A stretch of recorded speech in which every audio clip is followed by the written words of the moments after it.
Hello, I'm Ronnie Eldridge. Welcome to Eldridge & Company. As one of the country's leading election law lawyers, Jerry Goldfeder is also a keen observer and participant in Democratic politics. And that's what I'd like to talk about today. So he's my guest, and welcome. How are you? Good to be here again. So what about Democratic politics? That's a very open-ended question. What is happening? Well, I think everybody's trying to find their way. It was a shock when Hillary lost, and it took a little while to regroup, and people are still regrouping. Yeah. We have folks out in the street resisting in various ways. We have groups that are popping up all over the place in order to encourage insurgents to run for office, state legislatures, local offices, Congress, and so on. And we have groups that are trying to raise money to fund the resistance, to fund races in 2018 and 2020. So it remains to be seen if it all gels and the Democratic Party really gets its act together in order to take on this president. It's far from clear that that's going to happen.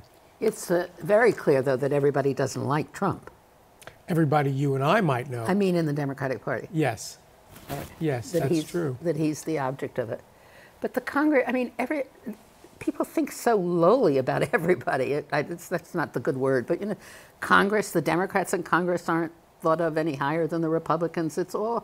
So it's time for a great upheaval, but are we going to be able to do it? Well, an upheaval, but in what direction, and who are the leaders, and what's the agenda?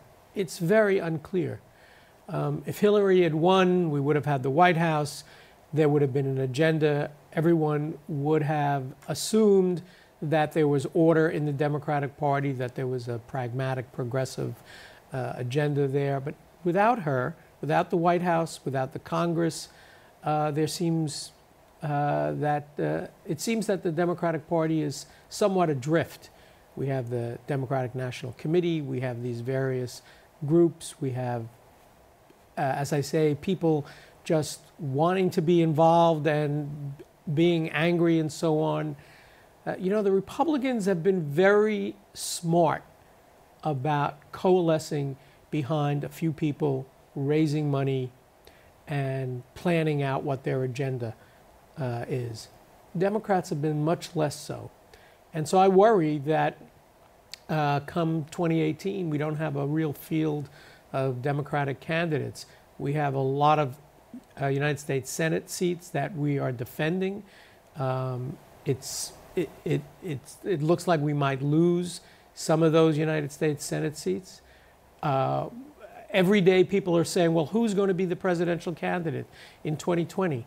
And if we had this discussion from today till tomorrow, I don't think we could agree on who that might be. We don't really have a bench, yeah. Which is part and parcel of the problem that we're going through now. Obama didn't develop a bench. Hillary certainly, or Bill Clinton didn't develop a bench. And so we have a number of senators and congressmen who might wish to step forward, but nobody who we could really identify as these are going to be the leaders. What I worry about is a lot of people are, as you said, they're energized by this, and they want to do something. But who's controlling the party to be able to bring them all in? Is that basically what you're also saying? Well, it's not clear who's controlling the party. Or leading it, or making the decision. I mean, you've got the committee in the Senate that looks around for candidates, right? Who do they talk to when they do that? You've got committee in the Congress who looks around. I saw that Joe Crowley from Queens is the head of the Democratic caucus. Right. Do I think he's going to talk with a lot of these enthusiastic new groups? I don't know. Well, we hope so. Background that doesn't indicate that. We had a Democratic National Committee election. Did we manage? I mean, presumably we managed to bring two different groups together, but I don't see. I'm not so sure that that's the case. I don't think that's going to work. And then you look at the dispute when Bernie Sanders goes out and campaigns, you know, for the mayor who, I don't know, the women are, I just don't know. I give up because the women, this is a Catholic guy who's the mayor of what city is it? Do you remember it? I forget. Did you see it? He's the mayor. He personally opposes abortion, Right. but he says that he won't vote for it. It's the same position Mario Cuomo, a lot of people Right. have had. Why are the women so agitated by that? Well, it's a litmus test, and there are certain lines one doesn't cross. But this is not the first time. When Chuck Schumer was leading the Democratic Senate campaign committee, he went around trying to recruit candidates, and sometimes he recruited pro-life Democrats because they had a good shot at winning. And But we didn't have the energized groups then that objected as largely as they are now, or as loudly. well, I think that's Ethics, true. yeah. But I thought it was smart politics Yeah, at the time I'm not because complaining. it was another Democratic Right. vote in the Senate. Right. Bob Casey from Pennsylvania was a prime example of someone who Chuck Schumer recruited and was able to win in Pennsylvania, even though he was not pro-choice. It makes sense if you're a Democrat. It makes sense if you put some stock in the importance of the party taking control of the House, the Senate, and the White House. If you're not really tied to the Democratic Party, for whatever reason, you see that as less important, and you see issues as more important. That's And always that's- been a struggle. And that's what's happening now. Yeah. That's what the Bernie Sanders constituency basically is? Do you think? To a large part. To a large extent, it is. Yeah. And Bernie Sanders himself He's going not- around. And he's not a Democrat. Right, he's going around as a leader of the Democratic Party, and he says he's not a Democrat. So what has the Democratic Party come to that we are in this situation? Hillary's loss has opened the floodgates for a variety of people to espouse their views, take to the streets, form groups, but there's no focus. There's no real goal in terms of, okay, we're going to run these people to take over these state legislatures. We're going to run these people to see if we can take back congressional seats. There's no focused activity. I've never been able to rely on the DNC, the Democratic National Committee, to do so. I don't know very many people who have, and yet they seem to be trying to fill the vacuum. I don't know that it's going to work. This is all very pessimistic, but this is that's the way it looks today. It might change in 6 months. Yeah. I went online just to look at the state Democratic Party, and How is the state Democratic Party? it practically doesn't, I mean, it's Andrew Cuomo's points. There's no effort on that online thing to gather somebody into the Democratic Party, the activism. So then I went on to New York County. The same thing. Same thing. Nothing. And so I registered with both of them, and I think I got an automatic reply from one. But that's not good enough. I mean, we need to really talk to people, I guess, as an education thing, about why you have to, or at least I think you have to be effective, be a member of a party, an active participant. It's very hard to persuade people to do that. When People they who haven't have, been open. And when the parties have not been open, have not been welcoming, even now, when we had such a surge of people on the campaign trail, going to rallies for Bernie, for Hillary, even for Donald Trump. A lot of those people were Democrats. It's not as if the Democratic Party is welcoming folks with not open at all. arms. And from the people's point of view, why should they get involved in the Democratic Party? That's old news. That's so 19th century. They don't see the value of it. And they're not necessarily wrong. But yet, it's those structures, it's those party structures that nominate and elect people. Exactly. I also went on the DNC to see who were the members of the executive committee, since they were the people, the DNC committee, not executive, the DNC committee, they were the people who elected the leadership, right? Right. Well, no, the entire I meant the membership, yeah. I couldn't find any. You can't find a list, I don't think, on the DNC website of who the members are. Yeah, you have to ask your grandchildren to help you figure out how to find it on Google. I don't think you could, but that's just not inviting to people. No, it's not inviting. It's not inviting. So but having said that, we have two people who are in the leadership in the DNC. Michael Blake, who's an assemblyman from the Bronx, and Grace Meng, who's a congresswoman from Queens. Both of them came up as insurgents. I actually represented Grace the very first time she ran. Both of them ran against the leadership of the Bronx organization, the Queens organization, and they are really, even though they've been embraced by the organization, they're really insurgents, if you will, and they really both believe in increasing participation in the Democratic Party. So to me, it's hopeful that those two people are now been elected in the leadership. And they're the officers, yeah. They are both vice chairs of the Democratic National Committee. So if they're able to really function and change the Democratic Party leadership. So we need to talk to them. We need to talk to them and get them to really do the job that they say they want to do and to involve many more people. You look at the marches. We had the climate march. We had the women's march in January. Where are all those people now? Well, they're not going to political clubs because why would they do that? The clubs don't want them because once you bring in new people, God knows what's going to happen, so you don't want to bring in new people. You and I know that as former district leaders, we wanted to bring in people. But that's not the way it appears to work now. And from their point of view, why should they go to meetings to talk about judicial delegates and who's on top and who's not? So we're losing that whole concept. Well, we democracy. have well, more importantly, we have literally hundreds of thousands of people who've been marching and resisting since January, who've been in the streets in practically every city in this country. It wasn't just confined to New York, to Washington. It was everywhere. In fact, it was all over the world. And so where's that energy? Where are those people?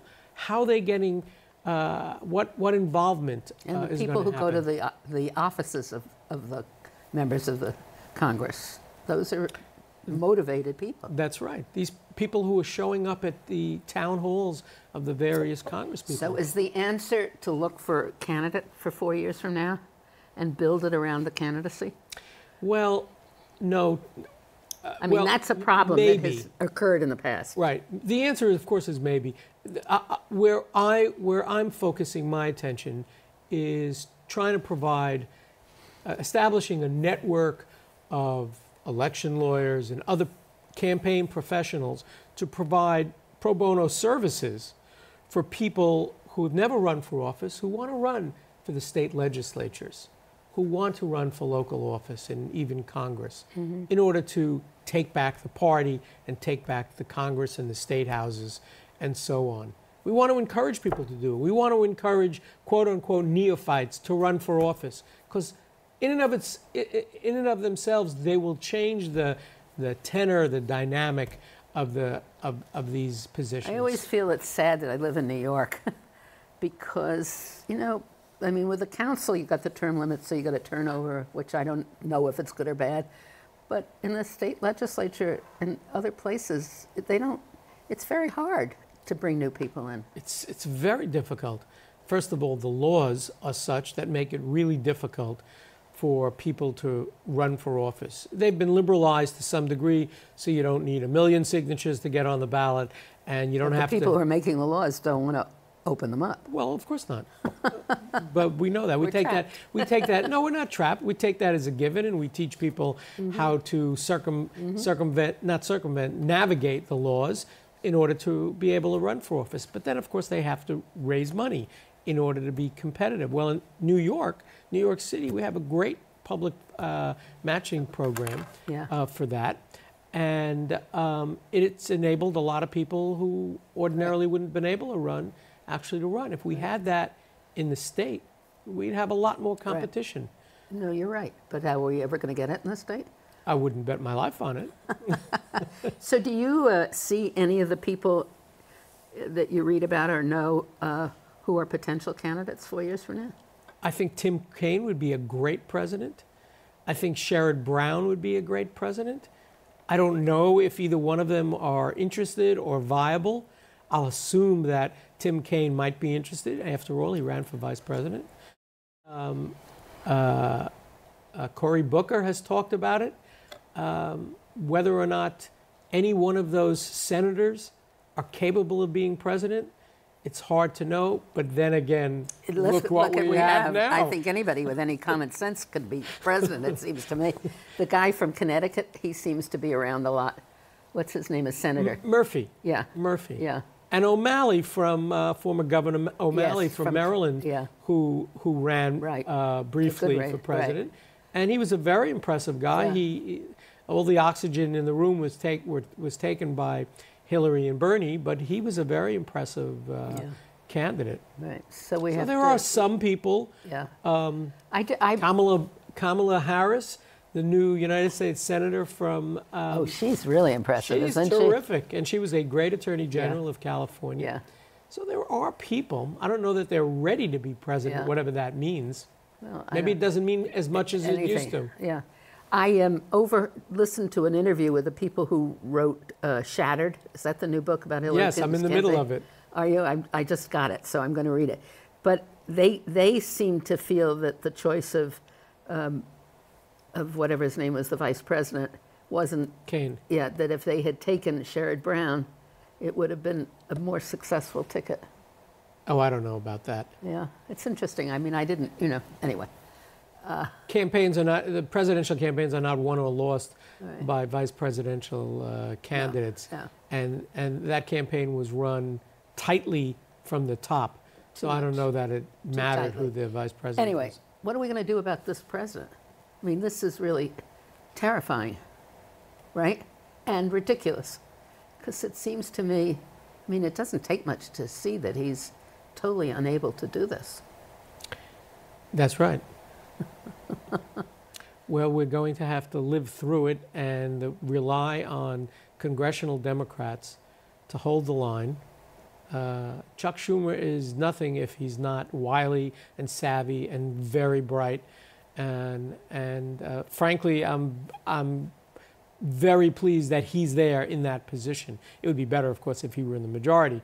But at least we have some really strong, smart, dedicated Democrats in Congress to do the best they can to stop the potential damage. Do you think he's going to last 4 years? Well, no one I know thinks he's going to last 4 years, but how are we going to get him out? I don't know why people think that. He's pretty resilient. And the only way you can get someone out of office is there are two ways of doing it by the Constitution, aside from voting them out when the term is over. And that is through the 25th Amendment, if they demonstrate that they are, quote, unable to discharge their duties. And then the vice president and a majority of the cabinet can temporarily remove him. Now, we've never done that. We've never had that kind of situation. And of course, there's impeachment. And impeachment shouldn't be used for political reasons. Impeachment should be used in a very serious way. Because whether we like it or not, he was elected. And whether we like the fact that he was elected the way he was elected, that's our system. So unless it's found that he was involved in some kind of treasonous activities with the Russians or something on that level, there's no way that he's going to be impeached or removed. Even if the President of the United States is a continuous liar? He lies all the time. That's, I mean, do we need to amend the Constitution? I would go crazy. To prevent liars from being eligible?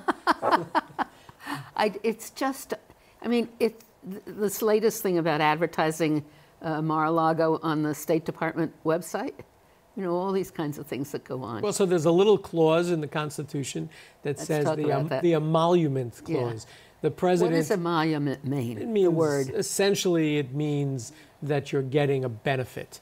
And they're not supposed to do that. And if that occurs, and when that occurs, the president is subject to impeachment. Well, it's so obvious he's impeach. Who impeaches the president? Well, the House of Representatives, controlled by the Republicans. So they're the ones who impeach, and then the Senate tries the president and either acquits him or convicts him and throws him out of office. The Republicans are only going to do that if they realize that not only does he have problems as president, but he's going to take the party down. And if the leadership of the Republican Party in Congress think that he's going to devastate the Republican Party, they'll make a move. I don't pretend to know very much about the Republican Party, but I will say that in 1974, when the Republicans in Congress realized that Nixon was not only violating and abusing the Constitution, but he was bringing down the Republican Party, they went to him and said, "You got to go." So if that occurs, if his actions are so egregious that he's having such a terrible impact that the Republicans are going to lose the House, lose the Senate, and they're going to be wandering in the wilderness, they're not going to let that happen. They're going to go to him and say, resign, or otherwise we're going to invoke the impeachment clause of the Constitution. I don't see that happening yet, but it's possible. Well, we need to have some covert actions to cause that. How do you do that? Well, the FBI is aggressively investigating the relationship between the Trump campaign and the Trump presidency and operatives in Russia. And if, in fact, they find that those connections existed, we might have a lesson on what treason means. And if we do have those kinds of findings, that would be fodder for an impeachment procedure, a serious one. Do you think that Comey really caused Clinton's defeat? No, it didn't help. Right. But do you understand the dilemma he was in? I do understand the dilemma he was in, but I think what he ought to have done was kept his mouth shut, which is what is the tradition of the Justice Department, Right. the FBI, and so on. Right. Whether when there is an investigation, you either you admit or deny nothing. You don't tell people there's an investigation going on. And I still don't understand why he felt that he needed to do so. His explanation seems to be, according to reporting by the Times, was that they assumed Hillary was going to win. Right. And because they assumed, like the rest of the world, that Hillary was going to win, they didn't want to hide the fact that they were investigating her.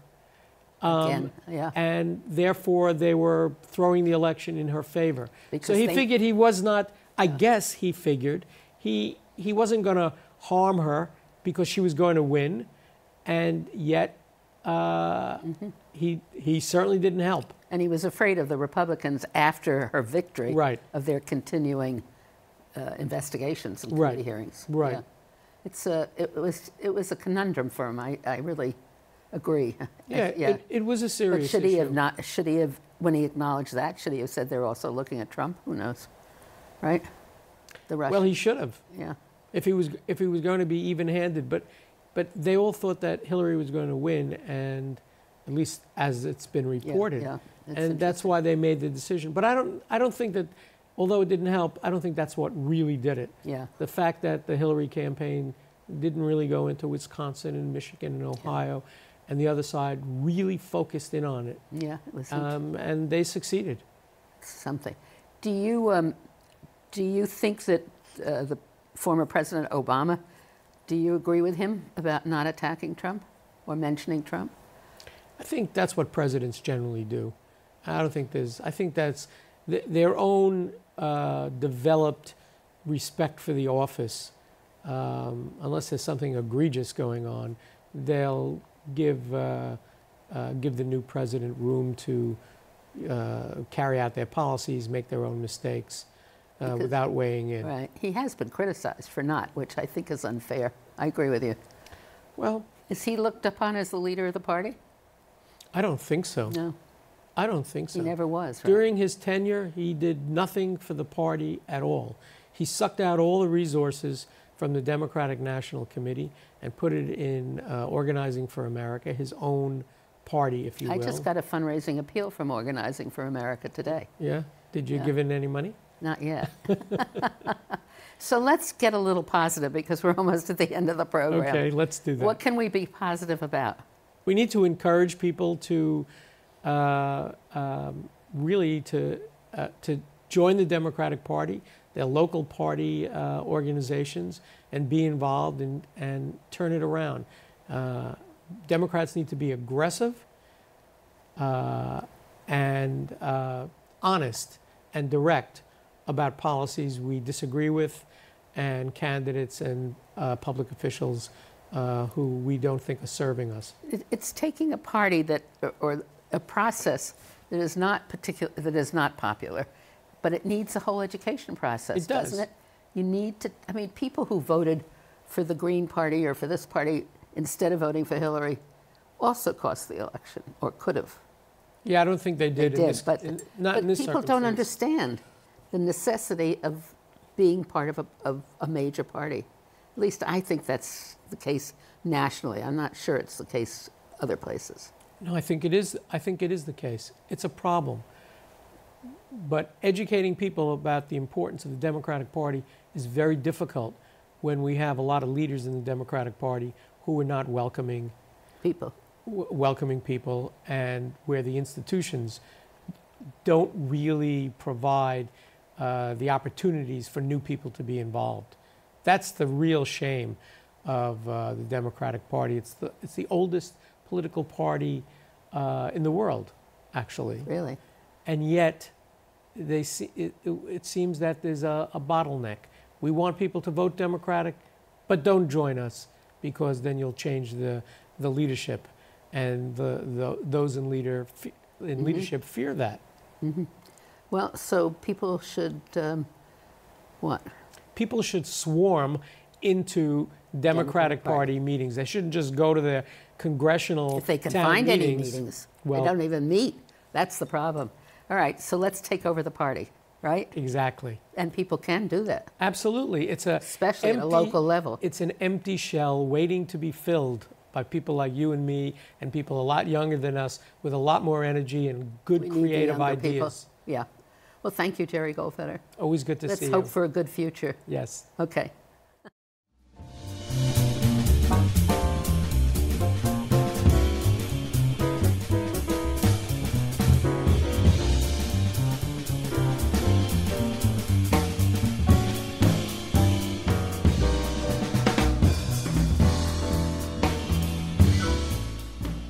We at CUNY TV always like to hear from our viewers.